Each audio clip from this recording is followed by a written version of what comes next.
live your life without the expectation of others.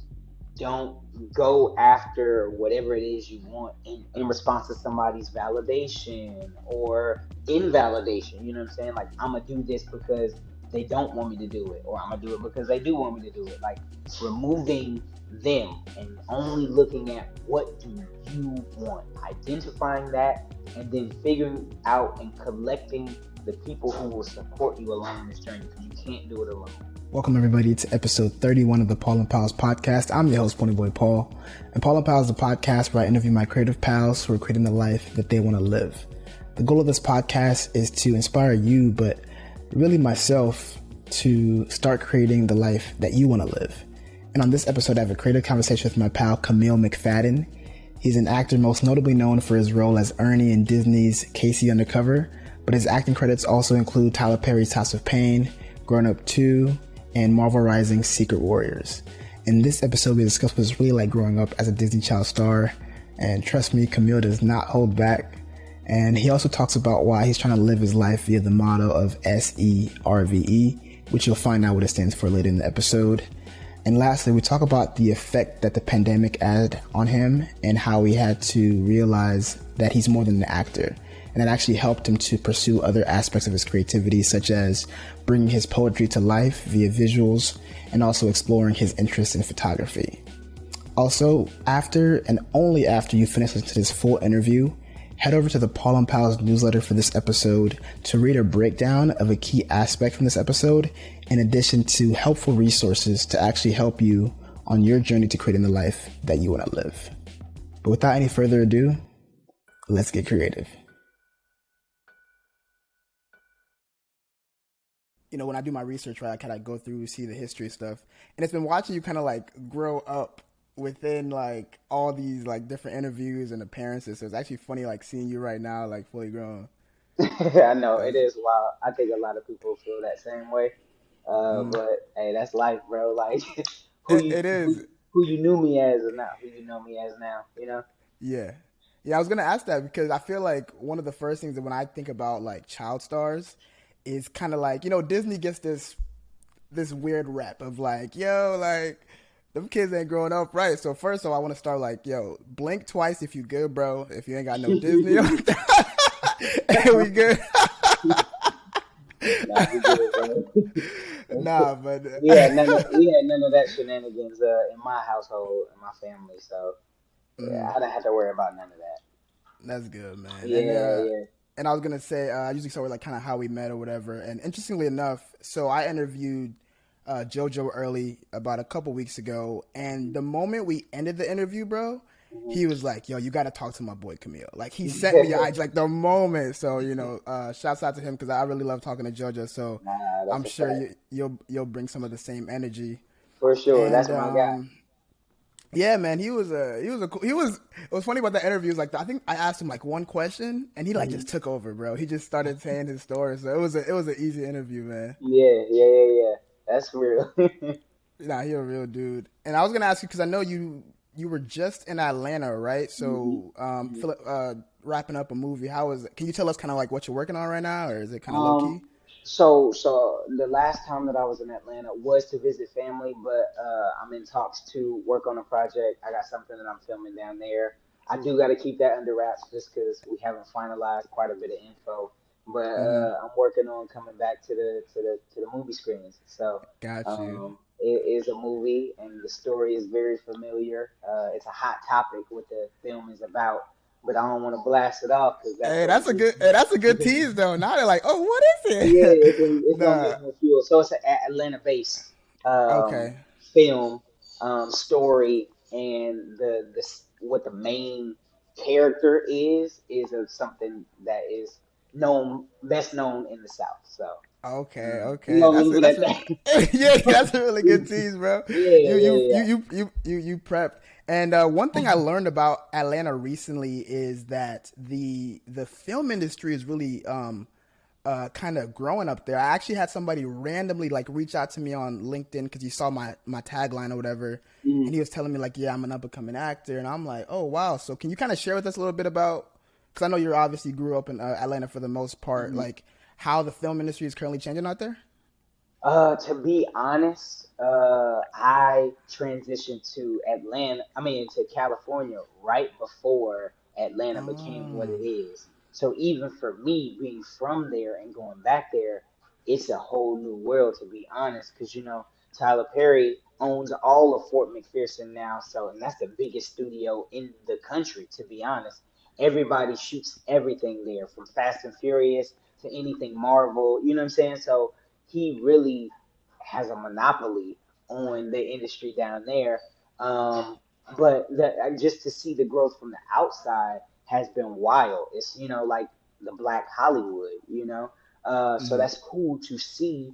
I haven't had a chance to experience it because I transitioned out here because I've been in Cali for 10 years. So I see. it's like I grew up in. It's like I had two stages of growing up.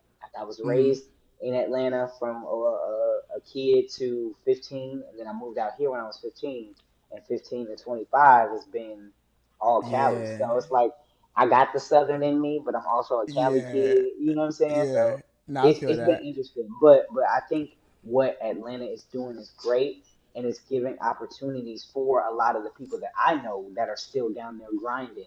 It's giving them those opportunities because of how close it is. Because before the industry, it used to be you had to move out here in order to take that next step. Now you don't have to do that. If you're in Atlanta and you know the right people, you good. So I think Yeah. that's a beautiful thing. And speaking of opportunities, I know when you were younger, you had this written goal of wanting to meet or at least work with Tyler Perry. Hmm. And he actually gave you that opportunity with House of Pain, which is, it was funny because I heard that you were in that and I was like trying to find the episode because I actually used to watch that heavy with like my Yeah. mom.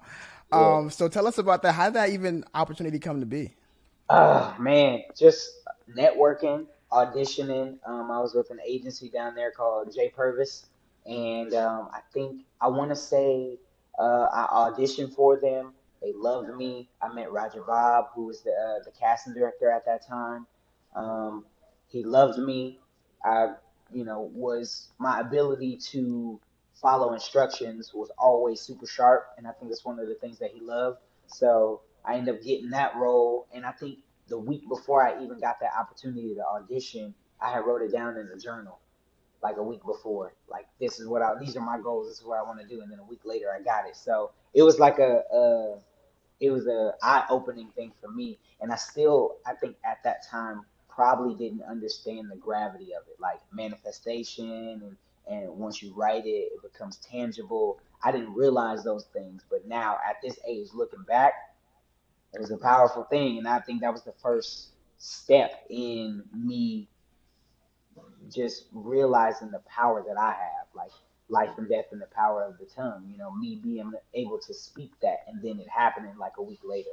So I just been working on maintaining and keeping that, but it was a great experience. I never got a chance to actually meet Mr. Perry, but they loved me enough to bring me back for a second episode before the first episode was even done. So that was a great experience, and I got to work with China, who I have worked with like three times in my career, all different at different times, Yeah, but we're always love interests.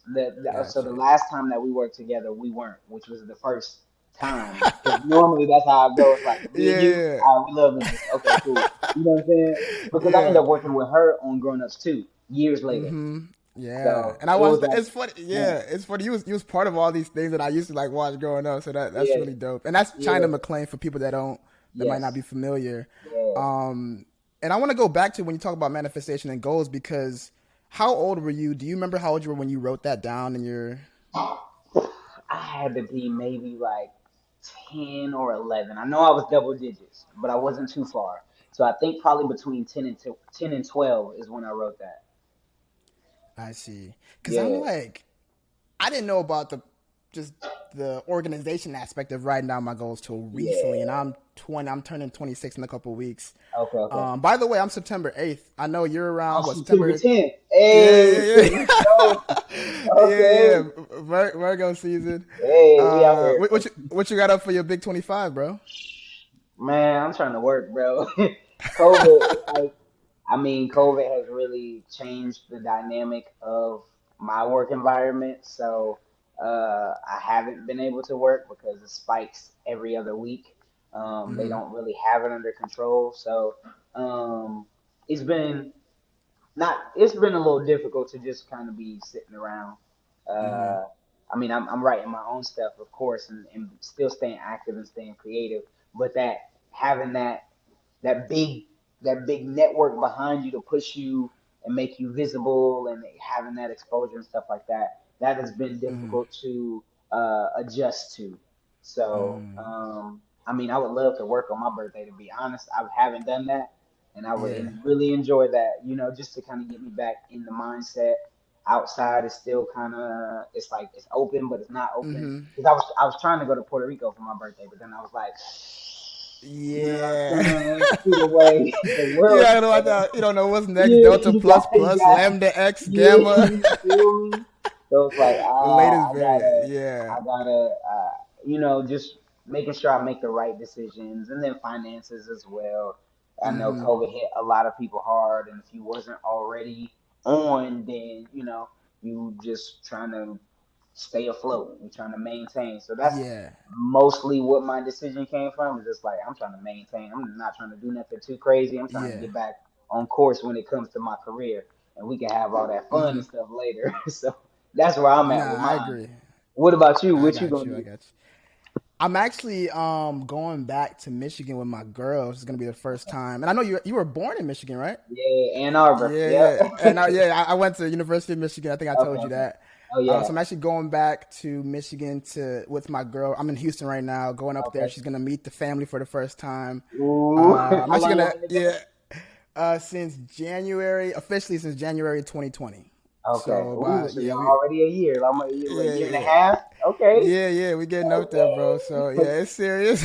Yeah. Hey, when you and meet the family, it's different. Facts, bro. Facts. And we're both Nigerians, so it's kind of like it's Oh, not like a I'm gonna just show you my family just 'cause. It's like a serious, you know what I'm saying? So, but that's it how I makes feel. sense. And It yeah. makes sense. I feel like I'm an honorary Nigerian because that is the main Africans that I'm around, especially out here in Cali. Like, is I can count on all most of my experiences have been Nigerians, a few Haitians, and like one or Hmm. two Jamaicans. But it's like Yeah. the Nigerians and the Haitians, and it's starting to make me think I gotta be Nigerian or Haitian or something because we rock and we just mesh too well. You know what I'm saying? Yeah. Hey, bro, I'm the head leader. I accept you, bro. You one of I us now. So, I appreciate it. Thank you. but no, Wakanda come down. forever. To, no, kinda. But no, come down to Houston, bro. We Yeah, my brother's in it's Houston, so when you said that, I was like, "Oh, that's easy." My brother down there, okay. so I yeah, got you, yeah, got you. yeah. Now So we'll it's definitely steep link out when I get here. down there. Bet, bro. And I actually went on a tangent, but one thing that I was thinking about when you mentioned the whole goal setting and you're about, young, is Mhm. I'm kind of curious, kind of growing up, because I know your mom had a huge impact in your life, especially when it comes to acting. Mhm. Was she kind of maybe the blueprint for kind of how you go about what you do and stay to it? Like, where did you kind of get that energy to be like, let me write down my goals, let me manifest all that stuff? That was definitely her because I was always one of those kids, where I was like, man, I don't need to write this stuff down. Like this memory is what this is a vault up here. It's locked. But she was like, nah, like write it down and make it tangible, and then you create the steps under that. And once I did that, I saw that, and for some reason, I still didn't be like, you know what, I should do that more often. I still was like, Yeah. nah, that was cool. It was whatever for that one time. But nah, like Yeah. she really was the blueprint for that, like my work ethic and going after the things that I want. She always reinforced and instilled in me that I can do whatever I put my mind to, you know. So she is a superwoman, superhero to me. I wouldn't be anywhere without her, because she's the one who came out here with me to California. We took that leap of faith together. So she just believed in me so much, and I think that just speaks to black women in general. Like, I feel like it's a superpower when you're with a black woman and they got this belief in you. Like, it just make you want to just go extra hard. So, Yeah. having that as like my backup, it was like easy. I could do whatever. You know what I'm saying? I can do Yeah. it all. Nah, So, I feel so that. yeah, she is the key to it all, honestly. Hmm. And you mentioned your brother. I know he's, in his own right doing his own thing with football. I Yeah, think maybe yeah. currently still in, I don't know if he's still in Toronto out there or playing for Toronto. No, no, no. He's Um, he's not anymore. okay. But he is working on training again and getting himself Mm-hmm. back to being in the league and things like that. You know, his path has Got you. definitely been very unique, but he still has the capability. And this is about getting his body right and stuff like that Yeah. in order to do what he got to do. So, we always keep each other sharp Yeah. as far as our journey, our goals, and just keeping each other accountable. Like, hey, if you really want this, are you doing everything that you need to in order to get there? So, Mm-hmm.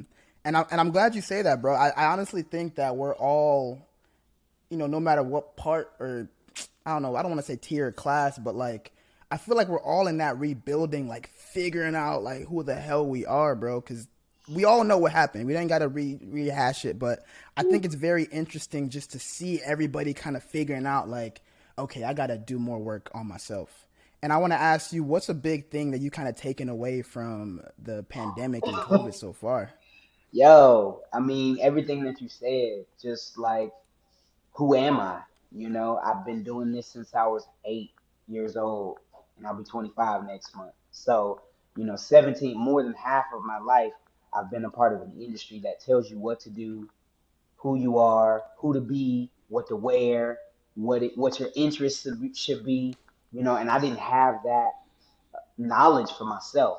So putting the world on, having the world being put on pause, I think not just me, but a lot of people that I speak to who went through it as well, and just realizing like, yo, we are human beings outside of this industry, outside of this career. Like, if I never show up on a TV screen or a movie screen ever again, I still know that I'm worthy, that I'm valuable. So I think for me, the main thing was realizing who I am without the actor title to me. You know what I'm saying? Like, yo, Mm-hmm. I'm all these things and so much more. Like, an actor is just only one sliver of everything that I have to offer. You know what I'm saying? Mm-hmm. Yeah. So, and it was an uncomfortable thing because one of the main quotes of the industry is "fake it till you make it," and I let that become a lifestyle. Like, that was everything.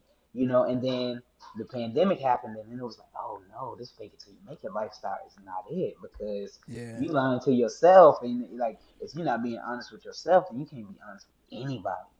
So Mm-hmm. I had my moments, depression and things like that, because I identified myself only when I was working. I only saw my value in myself when I was working. And when I wasn't, I was like, yo, what's going on? This is foreign to me. I've never not worked before for this long. So what is up? And now I start questioning myself like, yo, is it me? What's going on? So, but it really pushed me to develop my relationship with God even further and Mm-hmm. realize again that, number one, he's not gonna bring me this far to only let me get this far. Number one. Number two, to not seek outside validation. The only validation that I need is from him. And three, you know what I'm saying? Like, ain't no way. Ain't no way. Ain't no He way. said, "I'm him." Like I am who I am because of him. You know what I'm saying? Like, Mm-hmm. I got to the point and developed that part of that relationship with God to where, like I was explaining, how black women make me feel about believing in me, that superpower. The same thing with God. It's like, yo, I got God with me. Like, who can be against me? You know what I'm saying? I Mm-hmm. can do all things through Christ who strengthens me. You know what I'm saying? So Yeah. those are the three main things that I did in order to really develop and move past that temporary feeling of unworthiness, and just viewing myself with low self-esteem. So I Mm-hmm. really kind of blew up my foundation of what I thought was confidence, and really built it with the most solid foundation that it's ever been. Mm-hmm. Yeah, that's you said a lot there, but one of the things that stood out to me the most, I actually just interviewed somebody yesterday, and she's a comedian, or that's kind of what she did kind of growing up. She's a screenwriter now, but one thing that she spoke a lot about is that she struggled on early on with depression, a lot of failures, and even at times suicidal ideation. And one of the things was, as a comedian, your whole career is based on that instant validation. And I like to interview content creators because I think, one, I relate to a lot of them. Two, I find them as that new entrepreneur. But outside of creating content, I feel that content creators are also creating this life that they want to live. And I want to know, you've mentioned that, God is your foundation right now. I want to know, do you have any advice on just how do we, maintain our creativity and still create content for others to enjoy, but not rest our full, I don't know, gratification based on the validation we get from it? How do you kind of work on that for yourself? Um, I think one of the main things to do in order to achieve that is to detach yourself from the outcome. So if you're creating content, not attaching to the numbers. So if I put out a video, and this is maybe my first or second video, I'm not gonna put an expectation on how well that video should do. So if I put the video out and it only gets 50 views, I'm not going to feel bad about the 50 people who watched it. I'm not, because I think when you're attached to the outcome, you're like, man, I expected maybe 100 or 200 or 1,000. And it's like, that's an unrealistic expectation, because at the end of the day, you have to set a standard and then continue to be consistent in order to grow. But you got to start somewhere. So starting with that 50 followers is better than starting with 2 or 10 or 15. You know what I'm saying? So Mm-hmm. I think the main thing that I would say is detaching from the outcome. Just putting out the content. Whatever speaks to you, you put that out, and you'll find that audience will find you, and you'll find your audience, instead of trying to tailor it to what you think people would like. Just be you, and the right people will gravitate to you. Damn, that's a good advice, bro. Yeah, that's a good advice because I think that is, even me, that I still struggle with. I'm getting better at, because it's very like when you're working on something, right? You kind of have an idea like, oh, this shit fire, bro. Like, Mhm. yo, when I drop this, like, it's about to go up. And then when you don't get that reaction, you're like, man, like, these people ain't fucking with it. Like, they don't see the vision. And I think for me, I've kind of looked at it in terms of what can I do to improve on it? Mm. Because obviously you can get down, but you have to think about it more like, okay, maybe I should take from it like, oh, maybe I could have done this intro scene better. Maybe I could have asked this question. Maybe I could have, you know what I'm saying? So Mhm. I think I agree with that. Don't be so set on I have to get this much views, this much likes, but maybe use it as a learning experience to kind of grow from it. Yeah. And I know you're currently going through that because I've seen kind of some of the work you've been working on with Purpose Media. Can you kind of explain what you're currently working on? Like you dropped what, 3 short videos right now with poetry. Yeah. You getting in your Yeah. bag, bro. So what you up Yeah. to? So I connected with Purpose. I'm not gonna give her government because that's what she go by, but I met her through some people, and we instantly connected. And I just saw the mind she has, and I knew that bringing her along on this journey, she would help put a visual to my words. Like I said, I've always known that I have these multiple talents. So me being a writer is one of them. Poetry is one of them. So I came up with this idea over the course of the pandemic. I was like, what can I do in order to show people another side of myself? So I looked at the thing that I'm most comfortable with, writing my poetry, and I was like, oh, you know what I should do? I should put visuals to them, almost like a music video, because I don't see that often. I don't see that. I mean, if you go on YouTube, I'm sure you could find it. But for Yeah. me, you go through Instagram, Twitter, it's like you just don't see that often. So I was like, all right, so that could be my little lane. You know what I'm saying? A new lane for people to see me in, to view me in, because they only see me as the characters that I've played, which are goofy, funny, really surface. It's like there's so much more depth to me. And in the conversations that I had with Purpose, she understood the assignment. You know what I'm saying? So I was like, oh, this is perfect. This just makes sense. So like we wrote our storyboards and stuff like that. I would read her the poem, and then we would brainstorm storyboard, like what each scene would look like, film it, and then I would go and record the audio to it, and then she would do the video and send it to me, and then send me the cut. And every time, there was never a cut that she sent that I was like, oh, can you add this for the visual instead of this? It was always perfect. You know, it's like Yeah. she did her thing, I did my thing, and it came together, and it was just magic. You know, so um, I'm super grateful for her. I tell her that all the time. She's super talented, and I'm just glad that she believed in me in this project enough to give her talent because she's worked with Justin Bieber, Meg Thee Stallion, Cardi B. So she's up there. She's doing her own Yeah. thing. You know what I'm saying? But to still give me her time, and really, because she had all these things going on throughout these visuals, but she still had the time, and I feel like the respect as well to get it to me in a timely manner. Of course, I wasn't putting any type of stipulations on it, like, hey, can I have this done by a certain time?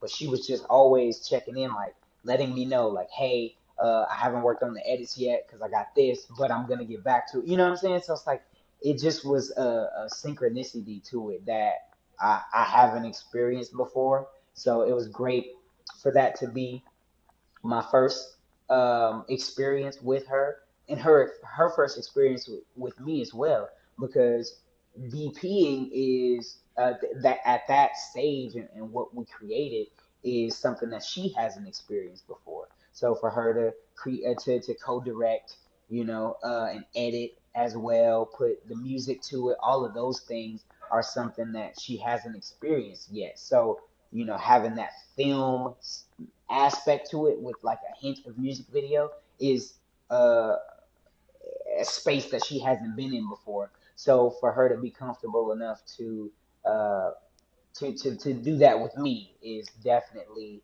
I definitely don't take that lightly or for granted. Got So you. I just appreciate her. She's fire.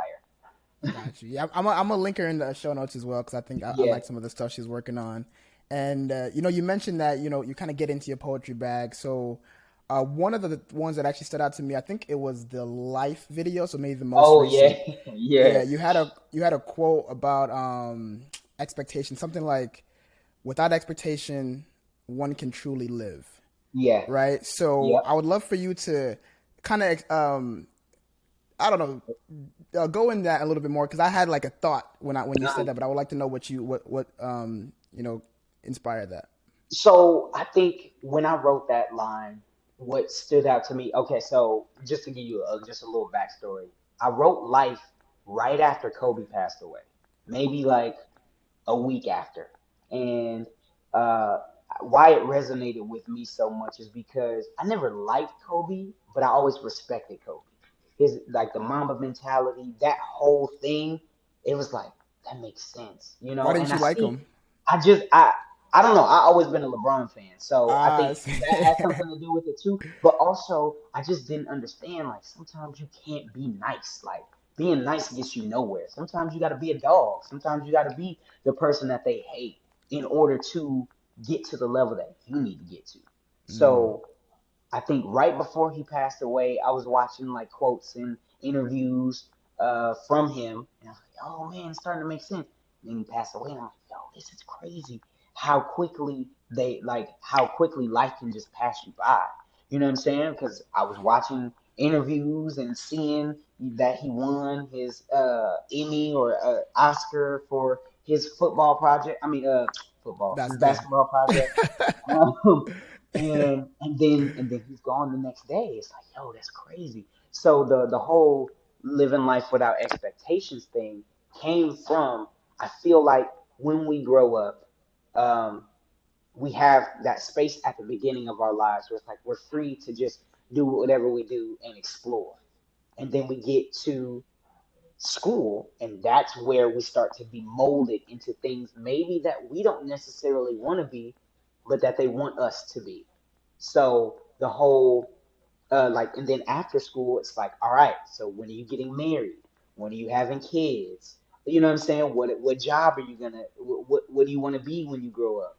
You know, it's cool at the beginning, but then once you get past those high school years, it's almost your life is formed before you. Like these are the things you need to have in order to have a successful life. You know what I'm saying? Yeah, So for yeah. me, that line is like, no, like let it be what it is. If at 25 you're engaged to somebody and you realize, yo, I'm not really rocking with this person anymore. They're not fulfilling me, then it's okay to cut it instead of being like, nah, we already engaged. We might as well just go through with it. You know what I'm Yeah, saying? yeah. Because that you want it to be cookie cutter, this perfect life. It's like there's no such thing as a perfect life. Like your journey is never gonna be my journey, and my journey is never gonna be yours. So that's what I mean with the expectation. I feel like th- having that kid, that marriage, that kid, that job, or that 6-figure lifestyle or whatever, that is a blanket thing. Not everybody wants that, and that's okay. So that's basically what I was saying with that line is like basically figure out what you want your life to be. Figure out what you want success, what you define success as, not this overall general generic definition. You know what I'm saying? Okay. Because that'll force you to be living a life that's not you and Yeah, chasing after something that you actually don't want. You know what I'm yeah. saying? So it's like, all No, right, I'm gonna get this 6-figure job that I actually hate. You know what I'm saying? But I want it because now I can say I'm a 6-figure earner. You know? yeah, yeah. But if you No, ain't that's happy, if you don't have no yeah, joy in it, then what's the point? exactly. And that's very relatable because, and it's weird too because I was thinking about this is like what you just said is very good information. It's very good advice, but you wouldn't have got to that point of reason unless you had went through those experiences, unless you had went through those expected things. And I've realized, even for me, like I love financial literacy, right? I love to tell everybody like, yo, you do this, invest in that, do this. But I've realized that people, I know when somebody really gets it is when they've gone through some shit and then they come to me like, yo, bro, what was you saying about taxes again? That's a And fact. I'm like, oh, that because now they're invigorated. So I feel like Hmm. we're. It's good to have these words of advice and all that stuff, but it seems like experience is really what you can't teach. So everybody got to kind of go through it. So I think it's good to have the preferences and the words and the signs and posters, but sometimes you gotta let people just kind of go through it and figure it and that's out. You know what I'm and saying? that's a hard lesson to learn, but it is the Yeah. truth. My mom always told me experience is the best teacher. The best teacher, and her philosophy is she needs to go through it. So it makes sense. So I've been in close contact with that, so I know that. So I think my approach is more of a balance. Like if I know somebody has been through a situation that I haven't been in and they're trying to give me advice in order to not bump my head and go through that same thing, then I'm gonna listen. But my mom is on the flip side. She's like, if you say the stove is hot, she not gonna believe you until she touch it for herself. You know what I'm saying? And there are Yeah. some people like that. And then on the flip Yeah. side, you tell somebody the stove is hot, they're like, okay, cool, thanks for letting me know. So it's Yeah. just that balance. You got to figure out when it works for you and when it doesn't, because there are certain Yeah. situations where it's like, all right, I hear what you're saying, but I still want to see it because I'm different. I know Yeah. that my journey is not your journey, but Facts, then bro. if you do come through the same things, like okay, I needed to see for myself if that was Yeah. going to be the same outcome or not, because I might have a different grace than you.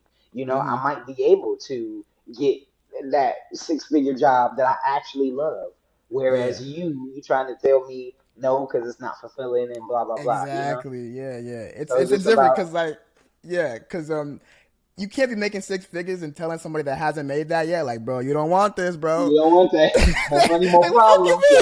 you Like mean? exactly. Like I'll take any problem that comes with that. Yeah, I'll take that. So yeah, it's Yeah. just like I don't know. I think it's just the constant.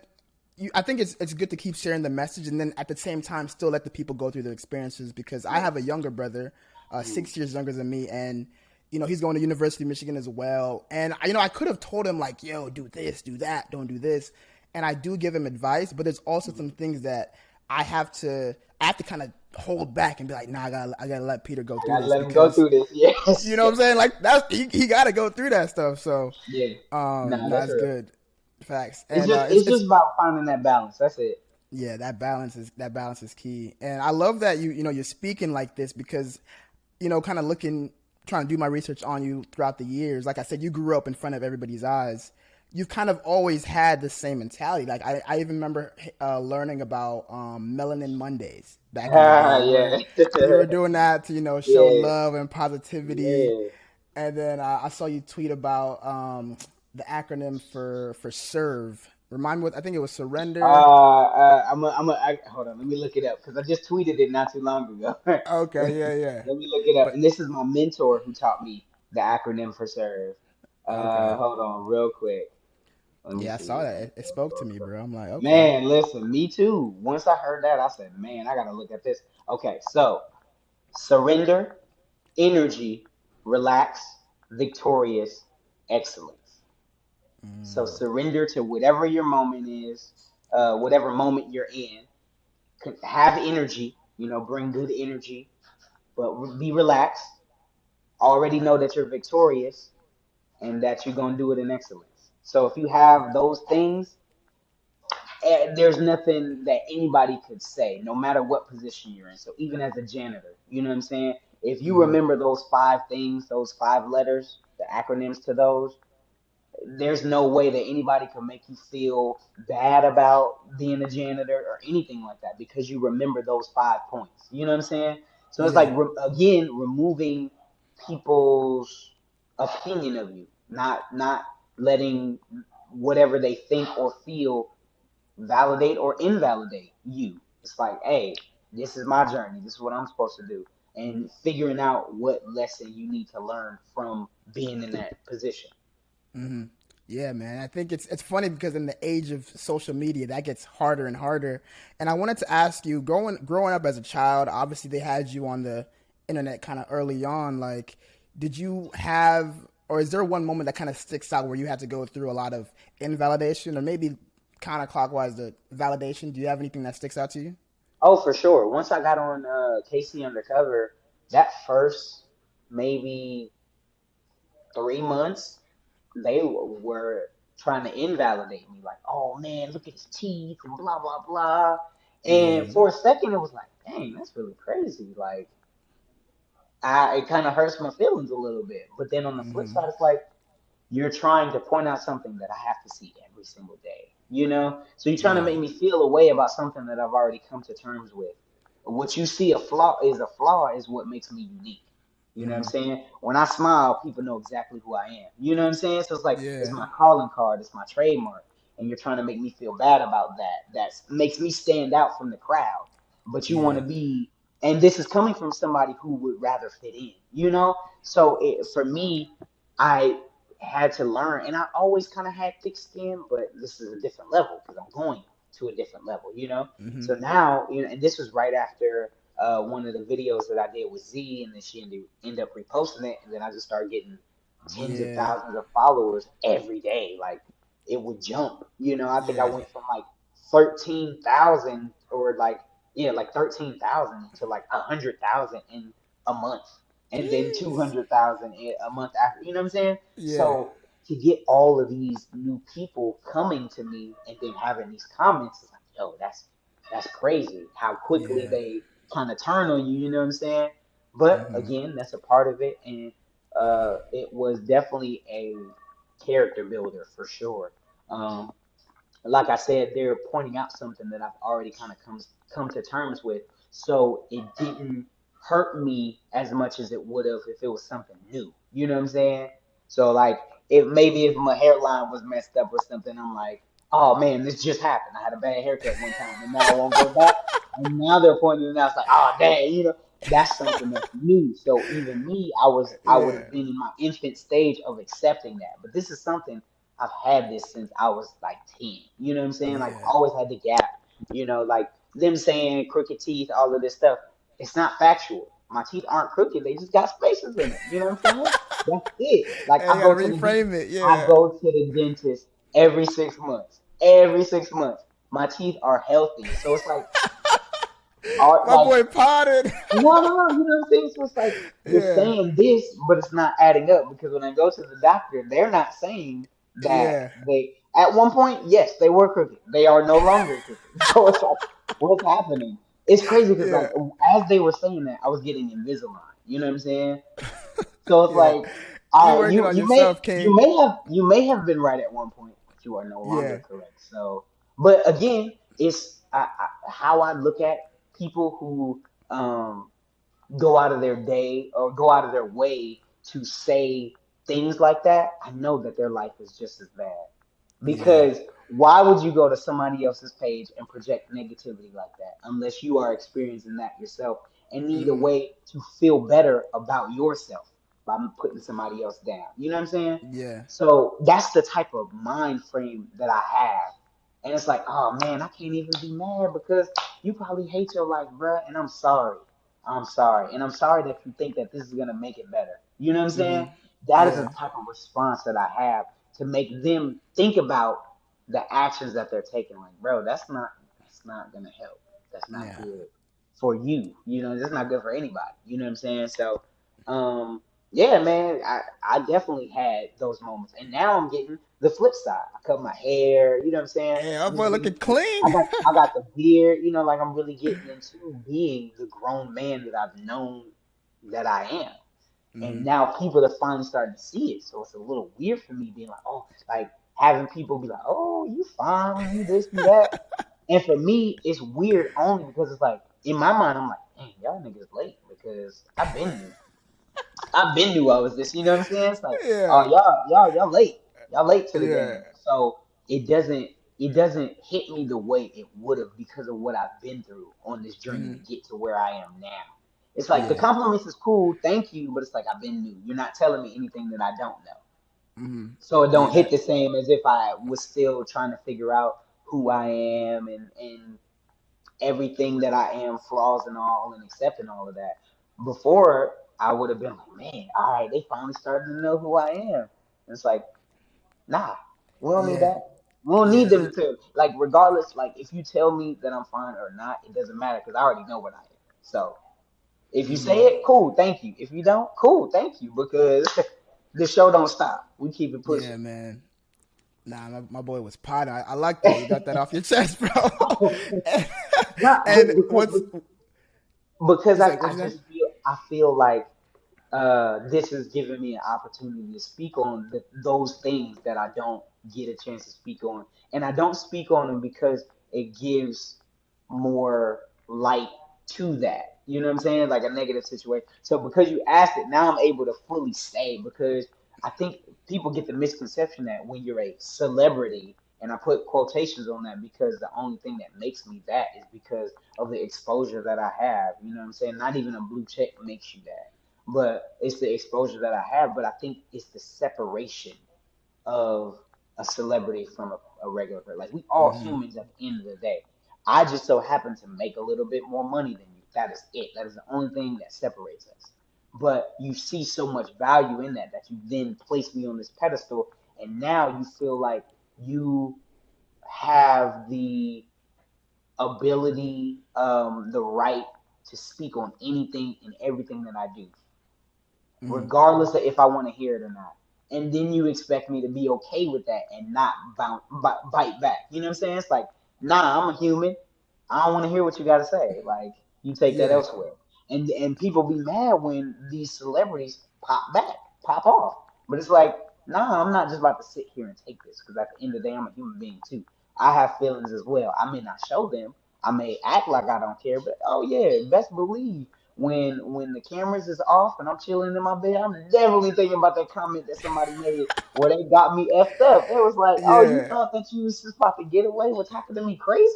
Yeah. Nah. So that is why I kind of went on that little bit of a tangent was to No, let I people like know, that. like, hey, it's not Yeah. sweet over here. Like I'm trying to be positive, but we can get real. But I don't like to do that because then that's them taking me out of myself.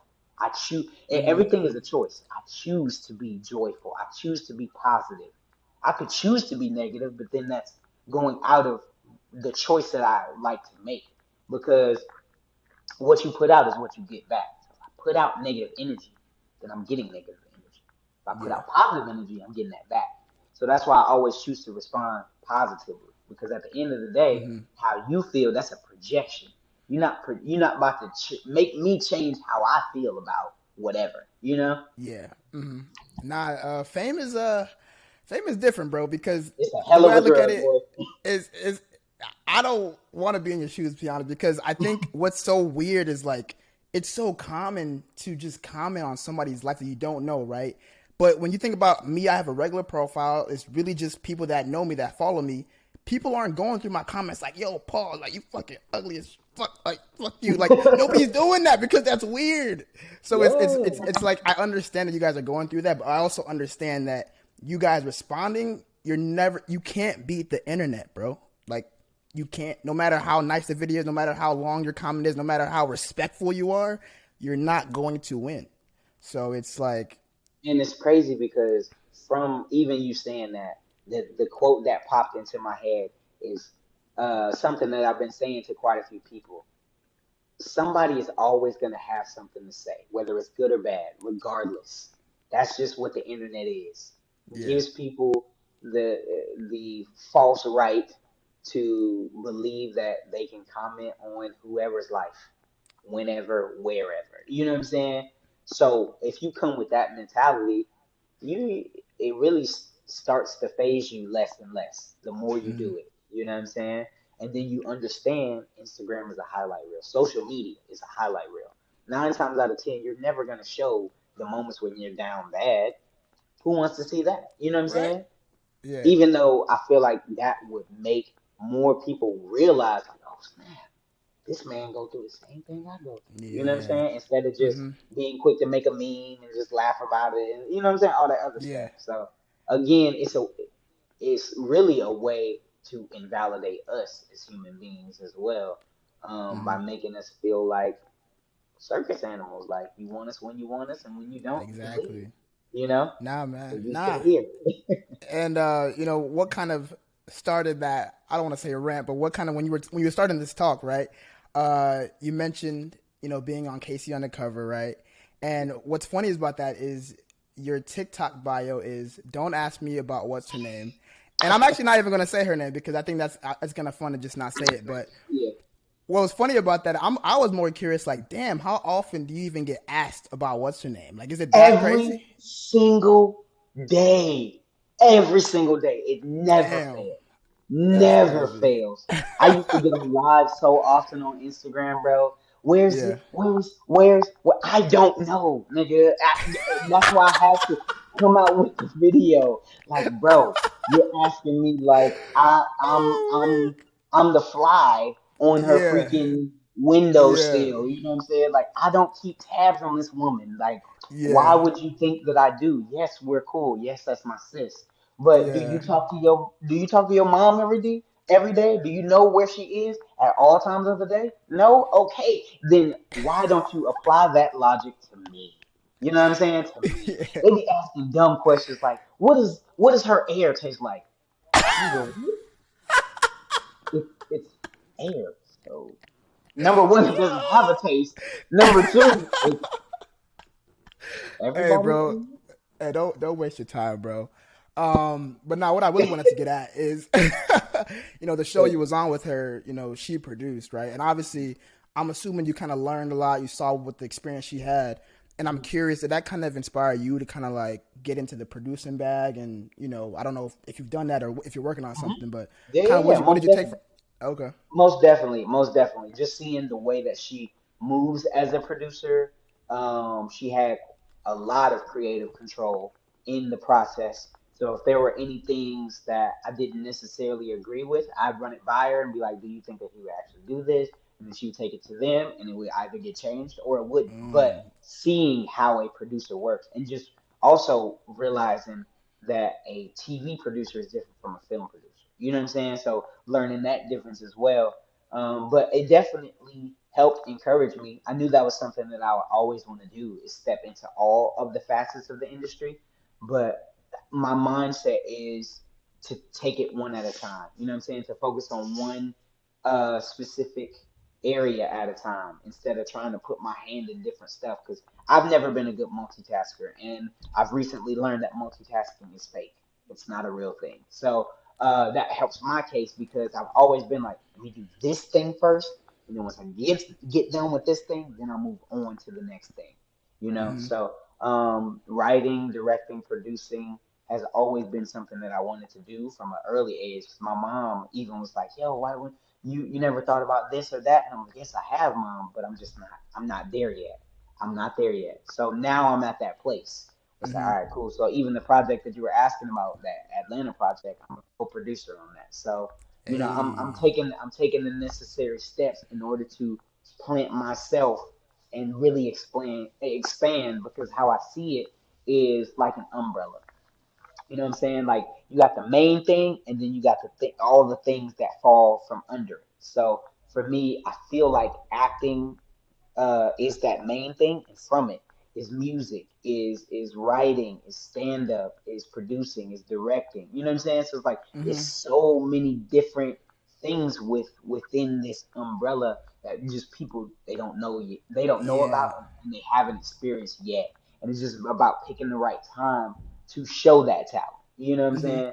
Yeah, no, I agree with that because even me right now, I'm podcasting. Most people might, if they first meet me, might know me as a podcaster, but Hmm. to me, podcasting is more of an outlet to have conversation, and because of it, I'm also learning how to get better at things that I like. So, for example, we're doing this with video and audio, right? Hmm. And because I edit all of my stuff, I've had to learn how to edit video, and it's fun. And now I want to start editing other types of things like vlogs and potentially music videos. So I definitely relate to the fact that sometimes you got to really work on that one skill, and the opportunities that come from it. You got to take that chance and see Hmm. what happens. You might be trash, but see what happens and go from there. And speaking of being trash, I know going back to Casey Undercover, you mentioned that your first audition for it, you bombed it. Like Whew, you bombed that boy, and that's you had the terrible. opportunity to come back and audition. Obviously, you got the part. I want to ask you, like, what was that experience like, and what gave you the confidence to come back and change it all up? It was so crazy, that experience, because I had never bombed an audition like that before. Actually, that's not true. I had bombed it once before, um, but it was different. So with this one, um, for some reason, the reason I say I bombed it is because one of my main gifts is the ability to take direction and redirection very well. And this is a casting director who I had been in front of for years, So we had this rapport. I knew that she was rooting for me, pulling for me, all of these things. So I was calm when I went in the room, but the things that she was saying, for some reason, they were not hitting. It was like doing this, and I'm like, Oh. this is weird. This is so odd. And I just went out of it with no confidence. Like, yo, who was that in there? Because that wasn't me. Who is this? You know what I'm saying? So, and it's crazy because I end up praying right after, like, look, God, even if I don't get this, just give me the opportunity to show them that that was a fluke. That ain't never happened before, and it never will happen again. And then, like a week and a half later, they were like, "Oh, you got a call back." I said, "Oh, I already know what time it is." And everything that she had told me during that, when in the second audition, murdered. So much so that the producer was like, "Man, like, who is this person? Because this is not who I auditioned the first time." And I'm like, "I know. Tell me about it." Yeah. Uh-huh. So I think for me, it was knowing the amount of work that I put into it, and knowing that that was not me. Like, I don't know what was happening there, Mm-hmm. because I had never experienced something like that before. I'm just not able to understand the direction that you're trying to give me. Like, that doesn't happen. Yeah. So it was really foreign to me, but it stretched me, and it just made me go harder. So for that Got next you. audition, I was like, oh yeah, we about to. I killed that thing, boy. Like, I already He said, knew. yeah, okay, Murder, word. And murder. you said you haven't had any other, maybe bad auditions, but are there some notable roles that you might have auditioned for that we might be aware of, but you didn't get that you want to share with us? For sure. Like, so Equalizer 2, the role that Ashton played. Fear Street on Netflix, the role that Benjamin Flores played. That sounds Um, familiar. Yeah. that's the trilogy horror flick. It just came out maybe a couple weeks ago. Got you. Um, what else? What else? What else? What else? BMF, that just came out. I auditioned for that. Gotcha. Damn. Yeah. I'm trying to think what else. It's crazy because now you put me on the spot, and how I operate is when I audition for something. After Uh, I audition for it, I let it go. You know what I'm saying? mm, I don't harp on it. yeah. So No, that's good. That's oh, good. Euphoria. They asked me to audition for Oh Euphoria, bro. man, Yes, yeah. bro. They asked me to audition for Euphoria for McKay, and I couldn't do it. Couldn't Gotcha. Yeah, do it. that's a heavy show. I ain't gonna lie. I was It like, is. I mean, but I'm yeah. there now. But at that time when they asked me, I wasn't there. I wasn't Mm-hmm. ready. I wasn't I ready. see. But That's but yeah, those are quite a few of the projects that I've auditioned for. mm-hmm. Um, I'm sure there's definitely more, but Nah, you ain't got to again, keep going down that road. but it don't bother me because when I see it, I be like, oh yeah, that was meant for that person. You know what I'm Hmm. saying? Yeah, that's true. That's true. Yeah, some I be people just like, fit a man, certain like. it just um makes sense. Like, oh, that makes sense. That hmm makes sense. Yeah, and outside of acting, though, I want to ask you about some of the other interests you have. Obviously your name's Camille, and with Cam, I've saw that you have needing. I think it's needing artistic minds. Is that what KM stands for? And I was Yeah. gonna ask, like, I see you kind of get into your photography bag. Obviously, Mhm. you're more bringing your own stuff to life. Have you always kind of had that interest in that stuff, or did you get to a point of like, let me try this out? No, I feel like I've always had an interest in it. It's just about me actually getting behind whatever that tool, that resource is, and doing it. So, me being an actor, I get photo shoots all the time. So I'm asking questions about the camera and looking at the different angles and the textures and things like that. And then it got to a point where I was like, man, I should do this too. And I just picked up my phone and just started taking pictures. You know what I'm saying? And from there, I just saw the natural talent that I had, and it's just about honing that talent now. So it's same thing with writing. I've been writing since I started in the theater group that I was in Atlanta, Youth Ensemble of Atlanta. They really honed a lot of the skills that I have today. I have to attribute a lot of that to them. So shout out YEA, appreciate y'all always. YEA forever. But you know, I always knew that I had these gifts. Again, it's just about timing and when to release them. You know what I'm saying? Hmm. I'm very in tune with that stuff. Like I said, my relationship with God is everything. I put Him first. So I see the things that He's put in me and the different opportunities that arise in order for me to showcase that talent. Got you.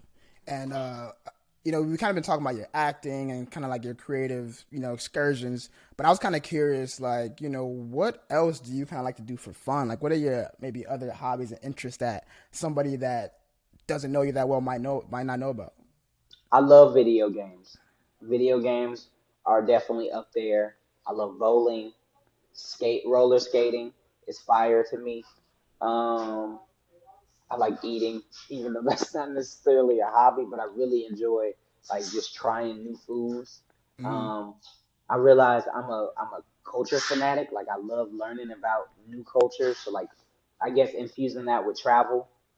Travel would be a big thing. Again, outside ain't really open, so I can't travel the Yeah. way that I want to. But I want to Mm-hmm. visit like everywhere, honestly, and just see like, all right, I really like this country. All right, this country was cool, but I probably wouldn't come back. But it was a cool experience to have. You That's know what I'm real. saying? That's real. Yeah. So those are like my main hobbies. Reading has become a Mm-hmm. very big hobby of mine. A way to relax. And just I'm all about learning something new. You know what I'm saying? New information. Um, to either apply to my life or just a skill to have. You know what I'm saying? Like, so languages always interest me. I'm still working on trying to be fluent in freaking Spanish because I took 4 years of that and I'm still not fluent. But Facts. you know what I'm saying? Facts. That's one of the ones that I wanna be fluent in that. How I are you think trying to learn Spanish. it? What are you doing to learn it? Um, So I was doing Duolingo, but Yo, I bro. haven't, I haven't touched that phone forever, bro. Yo, that's it. Forever, I be feeling trapped. It would be like, yo, it's 50 days strict. You sure you ain't gonna do it again? You bruh. miss a day, it's emailing And you you like, bro, done. you, You yo. done. You Nah, missed it's, that I feel one like a day, bro. victim, bro. I feel like a victim, bro. Bruh. So, learning Spanish, ASL is such a beautiful language to me. I want to learn that.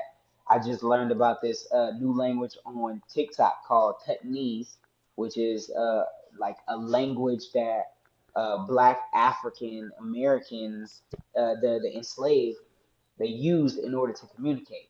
And when you realize what this language is, it sounds like gibberish. So it makes sense that they were speaking this, and the enslavers were they wasn't paying attention because they like, oh, this is gibberish. But hey, Yeah. it's crazy. I haven't even like dove into it the way that I want to, but it's like, yo, we finally got something that we can connect to. You know what I'm saying? Mm-hmm. I But never heard it's about that. Man, I'm TikTok, bro. TikTok. That's one thing Yeah. I will say about TikTok. TikTok will bless you with all kinds of new information. You know what I'm saying? So me learning about that, I reached out to somebody. They was like, "All right, here's the information. Keep it under wraps when you're trying to let a whole bunch of people uh, learn this because with our culture, they just take it and they just Yeah. replicate. And then Facts. it blows up when they replicate it. But the Mm-hmm. original is like, hey, but I've been doing this, you know what I'm saying? Exactly. So Yeah. it's another one of those things. But I'm just languages, culture, food, roller skating, video games, sports. I love basketball. It's one of my favorites. I wish I was as good as my infatuation for it, but that's just. I mean, That's how I feel, bro. Yeah. it's just a practice thing, you know what I'm saying? So I Mm-hmm. don't put in the time, so I'm not that good. So it's cool. Exactly. But I just do it to have fun. But those are like the main hobbies that I have. Got you. The things that I do in order to kind of relax, Mm-hmm. reset. Yeah. Yeah, I like to ask that just because I think obviously I'm very focused on creativity and creative content, but I think it's also good to know what really makes a person whole. Like they're obviously not just the actor, they're not just the poetry person. Like there's a lot to them. So it's good that I'm glad you were open to share that. And I don't want to take too much of your time because you've definitely shared a lot with us. Before I let you go, I'll I give you do want another to. 15. Okay, man, we can do it. I'll We give you can do another it. 15. Hey, Yeah, I appreciate that, bro. no doubt. One thing I always love to ask everybody, and you might have even already shared yours, but one thing is I always want, if anybody was to not, they don't want to listen to a whole hour long podcast, and maybe they're just reading my episode titles, right? I would like to know if you had to just share a snippet or a word of advice based on your experience. What word of advice would you give for somebody on how to best create the life that they want to live? Ooh, okay. The first thing that came to mind in your journey to create the best life that you want to live is that it's unique to you. So going back to the quote that I put in the poem "Life," uh, live your life without the expectation of others. You know what I'm saying? Don't go after whatever it is you want in order or in response to somebody, in response to somebody's validation or invalidation. You know what I'm saying? Like, I'm going to do this because they don't want me to do it, or I'm going to do it because they do want me to do it. Like, removing them and only looking at what do you want, identifying that, and then figuring out and collecting the people who will support you along this journey because you can't do it alone. So those will be the two things: figuring out what you want to do that's unique to you, and then collecting your team, your support system, because you can't do it alone. I like that. Yeah. I think I don't know why, but that living without any expectations really got to me, bro. That's why I remembered it as I was talking about that. But no, I really like that advice, and I appreciate you sharing that. Yeah. And the reason I ask these things because words of advice is cool, right? But I think one, obviously, you need to keep hearing it, but then two, like they have to be actionable. Like somebody needs to be able to hear something that I talk about with the guest and be like, oh, episode's over. Let me go do something. So I think I'm really glad that you're doing that. Obviously, you're doing the best that you can, and I really do hope that you're able to work in a couple of weeks so we can turn up for Oh our yeah. birthday, bro. Oh yeah. Oh Because yeah. Oh yeah. Oh yeah. we try to be outside, but no, man. I Man, think listen. yeah, bro. Oh, that's another thing I was gonna ask. Obviously people might be familiar with you, but I want to ask: do you have any things you want to promote right now? Maybe just share your socials, anything that we can support you with. Yeah, so on all platforms, Camille underscore McFadden. That's Instagram, Twitter. I think my snap. I don't even use Snapchat, so I'm not even going. I don't even use Snapchat like that, so don't Yeah, follow yeah, that. But yeah, my YouTube is Camille McFadden. So that's where I'm doing my visuals. Check it out, like, comment, subscribe. I'm trying to get better with like doing YouTube videos and stuff again.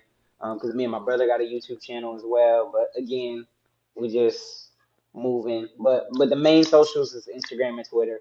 Camille underscore McFadden. Show some love. Comment, subscribe. I mean, not subscribe. Subscribe. That's YouTube. yeah. But Follow. like, comment, share, whatever. Do what you do. I mean, Bet it. nobody's obligated to. You know what I'm saying? So that's why I'm Uh, like, even in my like, let me promote this. It's like, hey, bro, if you do gonna whatever follow, you you gonna want. follow, and if you're Yeah, not, you're not. But that's just who I am. But got just you. working on. I think now I'm using social media as a way to just show more of my true self, my authentic self, because in this industry, it's all about an image, a brand, you know what I'm saying? But it's like, hey, look, this is the brand, you know what I'm saying? This is the image. I Hmm. have flaws just like you know what I'm saying? Yeah, And that's just what it is, and you just gotta take it. So, yeah. Nah, it's yeah, tough, man. man. It's tough. I think when I first started out, I used to be like, oh man, I don't know if I should say this or say that. And I still try to be, wise about the stuff that I do share, but people really relate to people that are willing to be them. And I think that's one of the reasons that obviously TikTok is blowing up and why we can talk to people like, people like you and me. So, yeah, man, it's facts. And, I will let you go, but I do want to ask Okay. if somebody had to go check out a piece of your work, what would you recommend? Ooh, that's tough. That's tough because my most notable thing would be Casey Undercover, but I'd honestly say to go watch the first poem that I did, Soulmate, because I feel like that you get a full understanding of who I am. So I would say if I could, I would say those two together. Watch Casey Undercover and then watch that poem and you'll see. It's like, yeah, that goofiness is in there, but I can be real, I can be down to earth, you know what I'm saying? And I have some depth to me as well. Got you. Yeah, I'll link it Yeah. in the show notes, bro. I got you. I'll Well, I share that link appreciate to it. that. No I problem, bro. appreciate it. Yeah, and to anybody listening, all my pals out there, always remember to stay creative. Peace. Thank you guys for tuning in to that creative conversation. I hope it was able to inspire you. And if you'd like to continue getting inspired, there's actually 3 main ways you guys can do that. 1, you can actually watch all the YouTube videos. That's the full-length episodes and also clips, just to get a little preview about what each episode might be about. 2, you guys can actually listen on all podcasting platforms, which is Apple Podcasts and Spotify, or wherever you happen to listen to podcasts. Please feel free to leave a rating or review, just to help me out and also get the word of mouth out there. 3, you guys can actually subscribe to the Paul and Pals newsletter, which is basically a written summary of each episode in addition to my takeaway, so that I kind of give what the episode made me think about, what I got from it. Link in the description and show notes. But without further ado, always remember to stay creative.